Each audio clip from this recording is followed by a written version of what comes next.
Welcome to this new episode of Cappuccino and Croissant, your favorite coffee break where fashion meets pop culture with a generous dose of analysis and sarcasm. Today, while Paris Fashion Week is in full swing, let me take you across the channel to the land where a certain British designer revolutionized the fashion universe. Forget classic evening gowns and preppy outfits. Today, we're diving into the world of punk, rebellion, and insolence. Yes, you guessed it. We're talking about Vivienne Westwood, the woman who shattered fashion norms since the 70s. Grab your safety pins and a strong cup of coffee, because things are about to get wild. So, how do we sum up Vivienne Westwood in one sentence? Maybe by saying that she managed the impossible, turning fashion into an act of rebellion. Pioneer of punk, icon of the anti-establishment style, Westwood never simply followed trends. She created them, often swimming against the tide of what was expected. Her vision? Fashion that's provocative, bold, and deeply subversive. Whether it's her punk collections from the 70s or her environmental activism in the 2000s, she's left an indelible mark on the industry. And you know what? Vivienne Westwood is a lot like that cup of coffee in your hand, sometimes strong, always bold, and guaranteed to wake you up. But where coffee stays within the lines, Westwood always pushed beyond, stretching the limits of good taste and convention. It's as if she decided that every runway show should be a mini revolution, a rebellious wink to the establishment. So, sit back, get ready to be surprised, maybe even shocked. Because that's the Westwood way. And let me guide you through the story of this extraordinary designer who made fashion a political act.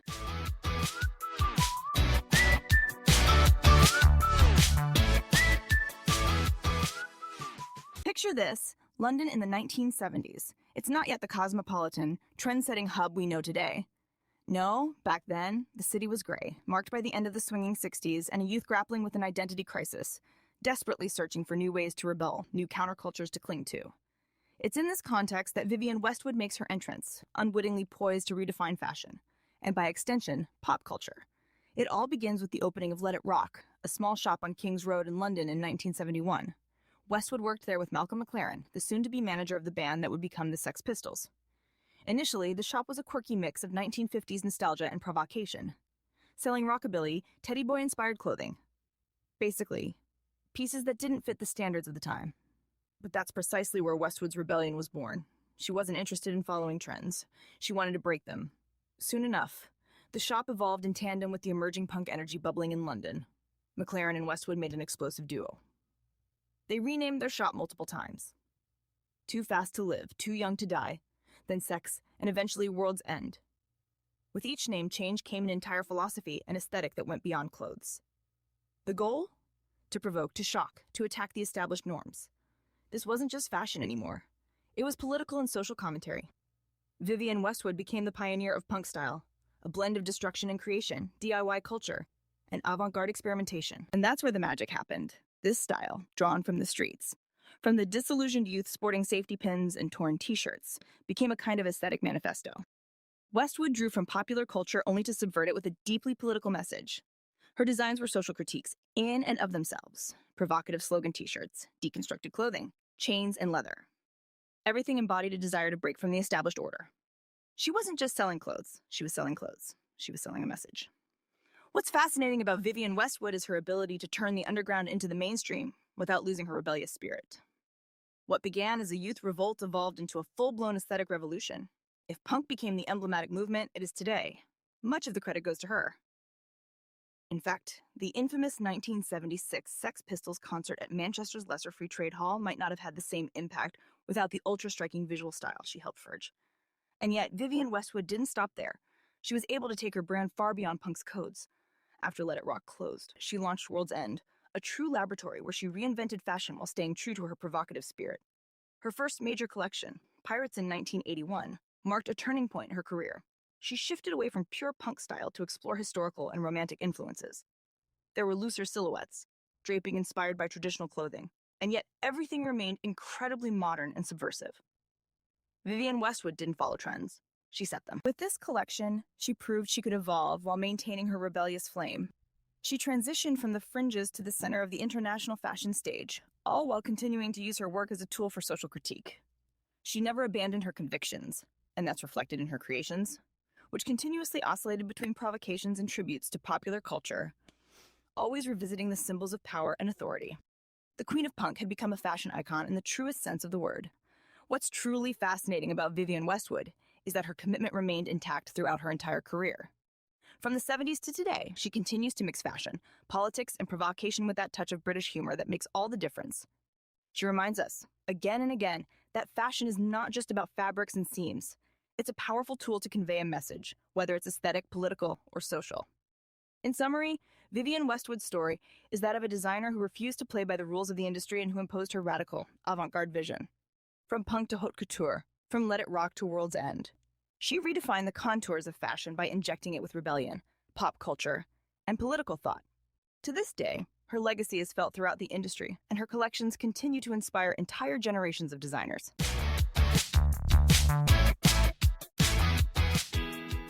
Vivienne Westwood was never just another designer.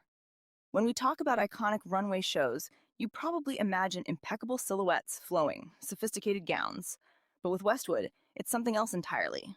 From the early 80s, she was breaking all the rules, drawing on historical references in the process. That's where her real genius lies, an audacious mix of past and present, a reimagining of heritage without ever falling into sterile nostalgia. It's not just fashion. It's a rewriting of history through cuts, fabrics, and reworked symbols. Take the Pirate Collection, launched in 1981. We're far from the safety pins of punk now. Here, Westwood borrows elements from historical costumes, reinterpreting pieces from the 18th century in pirate attire, loose clothing, an abundance of belts, ruffled shirts. A program that almost feels anachronistic, but in the context of the time, was nothing short of genius. At the beginning of the 80s, fashion was still deeply marked by the excesses of the 70s and its flashy glamour. And then, Vivienne arrives with this collection, a big middle finger to the codes of the moment, offering something completely unexpected. It's an instant success, and she proves she can distance herself from punk while maintaining that rebellious spirit, this time, channeled through history itself. It's no longer about shocking, but about surprising and sparking thought. Pirate is the start of the historian Westwood, but the rebellion doesn't stop there.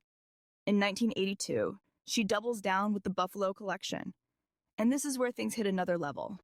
Westwood introduces the concept of the ordinary man into the world of high fashion, reimagining the clothes of rural and working-class people, yet with her signature flamboyant twist. The Buffalo Collection is a fusion of street style and historical references, creating a visual and conceptual shock that would become a hallmark of the designer. We see oversized clothing, bold layering, and unconventional fabrics. What's fascinating is her ability to create garments that seem straight out of another century yet paradoxically feel modern.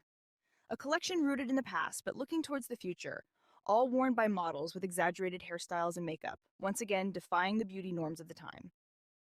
These two collections, Pirate and Buffalo, are much more than just fashion lines. They're cultural manifestos. They introduce the idea that fashion can, and should, be a means of expressing individuality and social protest. Westwood showed us that fashion isn't just about clothes, but about storytelling, about rewriting history through fabric, cuts, and motifs.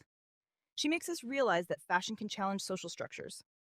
These collections changed the game, showing that it's possible to merge high fashion with popular culture without compromising. In conclusion, from collections like Pirate and Buffalo to her more sophisticated creations in the 90s, Vivienne Westwood established her unique vision, blending historical references, political protest, and subversive glamour. She's proven that fashion can be so much more than just trends, a powerful tool to reinvent history, disrupt conventions, and most importantly, express individuality. But of course, Vivienne Westwood's journey doesn't stop there. The 80s were just the beginning of her ascent to the top of the international fashion scene. By the 90s, she starts moving towards a more glamorous style, all while maintaining her rebellious spirit. During this period, she began incorporating couture elements into her creations, but without ever losing that punk touch that made her famous. It's in this decade that we see more sophisticated silhouettes, tighter cuts, and a play on proportions that only she could master. Think of her corseted dresses, which are both an homage to Victorian femininity and a critique of the idealized female figure promoted by the fashion industry. She also increasingly explores the influence of historical garments from the 18th and 19th centuries, particularly with collections inspired by royal court costumes. But unlike what you might think, she isn't trying to recreate the past. She's reinventing it, making it coexist with contemporary concerns and aesthetics.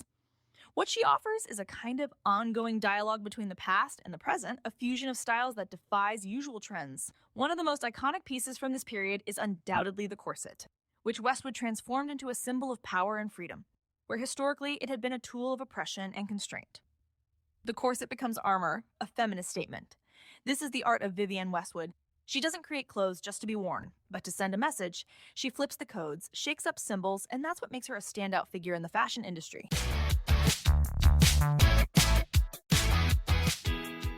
Vivienne Westwood isn't just a fashion designer. She's an iconic figure of subversion within the industry. She built an entire universe around provocation, the reinvention of classic codes, and the reinterpretation of historical symbols.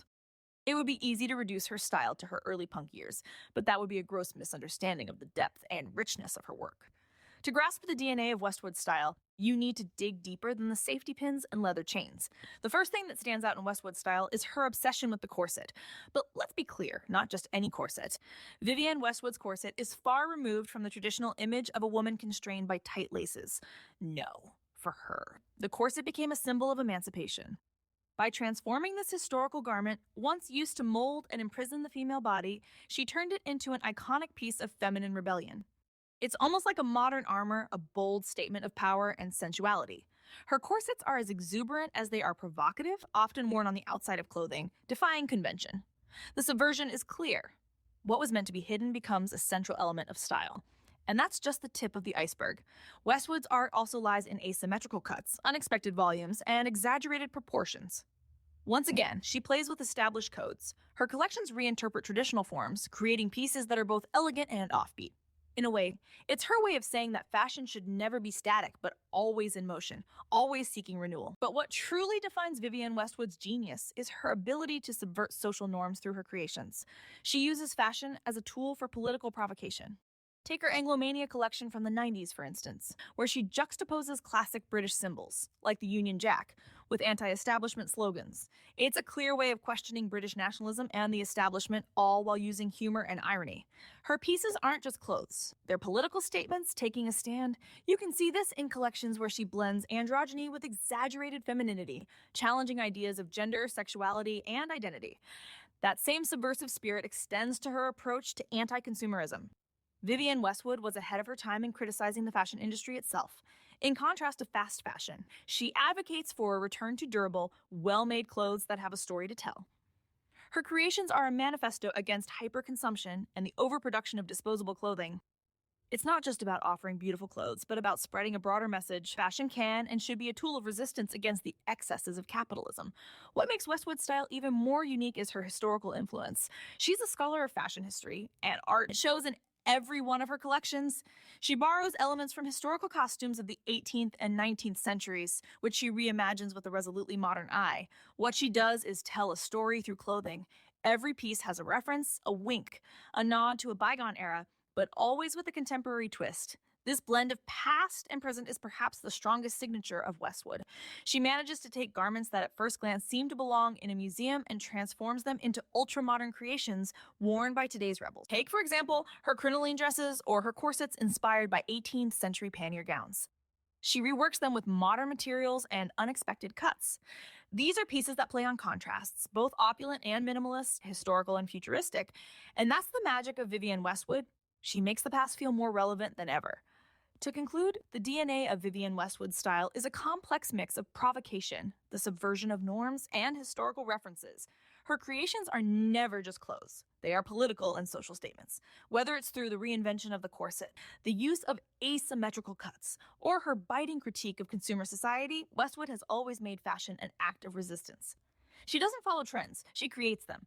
And her legacy, woven with fabric, slogans, and provocations, will continue to influence future generations long after she's gone.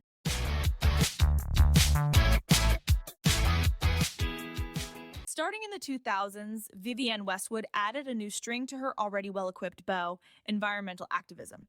If she had always been subversive in the way she created and thought about fashion, it was truly at the start of the new millennium that she took a decisive turn towards sustainability.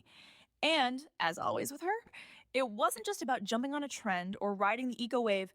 No, Vivienne Westwood made the environment a personal fight, a natural extension of her critique of consumerism and overproduction in society. Vivienne never did anything halfway. She went from the runway to the podium, using her notoriety to raise awareness for causes far beyond the fashion world. She notably worked with organizations like Greenpeace, launching campaigns focused on climate change and global warming. And once again, she did it in her own way, with that unique blend of provocation and activism. Her Save the Arctic campaign is perhaps one of the most emblematic. Models in haute couture outfits sporting political slogans, perfectly capturing the essence of Westwood, using fashion as a vehicle for protest and a means to change the world. But for her, ecology wasn't just a marketing ploy, it was integrated into her creative processes. She started rethinking her collections by focusing on reducing the carbon footprint of production. using sustainable fabrics, and creating pieces built to last. She kept repeating, buy less, choose well, make it last. To her, the idea of fast, disposable fashion was not only absurd, but profoundly destructive.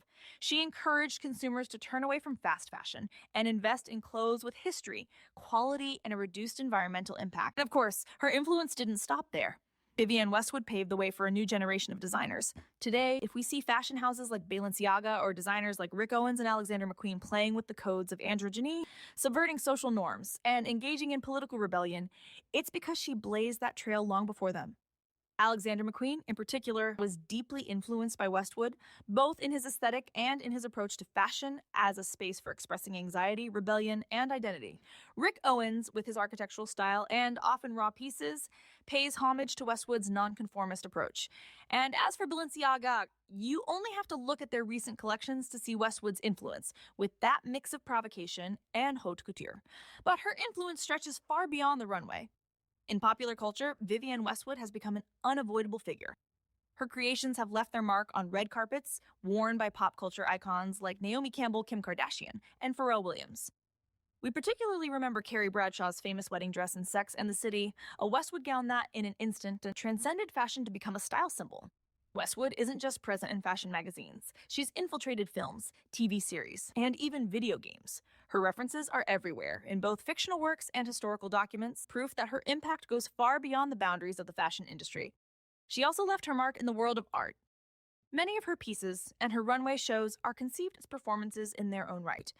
She always believed that fashion should tell a story, and not just the story of a season or a collection. And that story she wrote with audacity, constantly challenging the status quo. So yes, Vivienne Westwood is much more than just a fashion designer. She's a visionary, an activist, and a cultural icon. Whether through her collections, her environmental activism, or her influence on today's generation of designers, she redefined what fashion can be.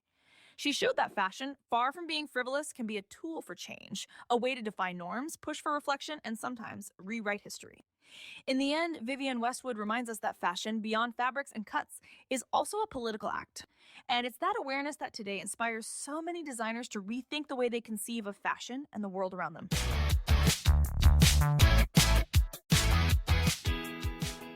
Since the passing of Vivienne Westwood, the question on everyone's mind was obvious. What direction would the brand take without its legendary creator? A reassuring answer came from a key figure who had long been in the shadows, or rather at Vivienne's side, Andreas Kronthaler, her husband and longtime collaborator. While it's easy to imagine the brand could have strayed from its DNA after her death, it's important to understand that Kronthaler is no hastily chosen replacement. He has been fundamentally involved in the development of the label for decades. Since the 90s, he's worked hand in hand with Westwood, actively contributing to the evolution of the collections and now carries on her legacy, while imprinting his own vision. Kronthaler has successfully preserved the essence of what defines Vivienne Westwood's DNA: politically engaged, subversive fashion that remains firmly grounded in the present. Since taking over as creative director in 2016, he's never tried to erase Vivienne's influence, but rather to extend it. His collections continue to explore the historical themes so dear to the house while introducing modern touches and fresh perspectives. The subversion remains ever present. You still find that blend of Baroque and punk influences, that bittersweet provocation that turns every garment into a piece of social commentary. Under Kronthaler, the brand remains a playground for political ideas and societal questions in a world where fashion is increasingly viewed as mere commodity. Speaking of legacy, it's impossible to overlook Vivienne Westwood's impact on contemporary movements. Today, more than ever, her philosophy inspires a new generation of designers and thinkers, particularly those involved in social and environmental causes. Through her anti-consumerist, eco-responsible approach, Vivienne Westwood laid the foundation for a new model of fashion, where sustainability takes precedence over mass production. This message resonates deeply with young designers, especially those from the so-called slow fashion movement, who strive to produce less but better, creating pieces designed to last. Contemporary designers like Maureen Serre, Bethany Williams, and brands like Cullen Estrada are direct heirs to this thinking. They adopt similar approaches in their quest to reinvent clothing and the industry, often incorporating recycled materials, advocating for ethical production processes, or highlighting the environmental consequences of fast fashion. But where Vivienne Westwood was truly visionary was in her ability to convey political and social messages through fashion. She paved the way for activist fashion, which no longer just dresses people, but challenges, disturbs, and provokes thought. Today, fashion can no longer be separated from its environmental stakes, and that's largely thanks to pioneers like Westwood. As for the future of the brand, it seems more relevant than ever. In a world where ecological urgency is becoming unavoidable and consumers are demanding responsible brands, Vivienne Westwood stands as a model to follow. The brand has never shied away from pointing out the inconsistencies of the fashion industry, and that resonates especially now in an age where greenwashing has become a common practice. Kronthaler, true to Vivienne's spirit, continues to defend this vision with an increasingly ethical and committed approach. You could say the brand is ahead of the industry as it never gave in to the lure of mass production or fleeting trends. Fashion, according to Westwood and Kronthaler, is not a product to be consumed but an artistic expression, a space for reflection and rebellion. Vivienne Westwood's impact extends far beyond the runways. Today, she is a symbol of anti-conformism and creative freedom. References to Westwood are everywhere, from red carpets to music videos to the street styles of younger generations. She left her mark not only on fashion, but on music, cinema, and pop culture as a whole. Whether it's Carrie Bradshaw's famous wedding dress in Sex and the City or the looks of icons like Dua Lipa and Rihanna, Vivienne Westwood remains a brand that embodies elegant rebellion, one that pushes the boundaries of what is acceptable in fashion. In conclusion, even after the passing of its founder, the Vivienne Westwood House continues to be a key player in contemporary fashion, a model for an industry that must reinvent itself. Under Andreas Kronthaler's direction, the brand remains true to its DNA while continuing to innovate and respond to contemporary issues. And if anyone wonders what place Vivienne Westwood will hold in the future, the answer is clear: more relevant than ever. Because if fashion is to survive, it will need to follow the paths Westwood forged decades ago. And here we are, at the end of our episode dedicated to the iconic Vivienne Westwood, a designer who quite literally redefined fashion. We've journeyed through the 70s with her rise in the punk movement, explored her unique style blending provocation with history, and of course, highlighted her environmental activism from the 2000s onwards. We've also seen how her brand, now under Andreas Kronthaler's direction, continues to inspire new designers and resonate with today's activist fashion movements. From her early days at Let It Rock to her lasting impact on the industry, Westwood has shown that fashion can be much more than a question of trends. It's a political act. So, the big question that remains is this: where will fashion go in the next few decades? Westwood proved that a designer can challenge the system, critique the industry, while still being part of its elite. But will future generations of designers be able to follow this path? Will they maintain that rebellious spirit while addressing the environmental and social challenges that can no longer be ignored? One has to wonder whether tomorrow's fashion will remain a space for protest or simply become another consumer industry. Well, time will tell. In the meantime, don't forget to subscribe to the podcast so you don't miss any upcoming episodes, and follow me on social media. And if you enjoyed this content, or even if you listen with a cynical side glance, I invite you to visit the official site and make a donation to support the podcast and help me continue producing caffeine-fueled episodes like this one. See you very soon for another dose of fashion, pop culture, and offbeat analysis. Catch you next time on Cappuccino and Croissant.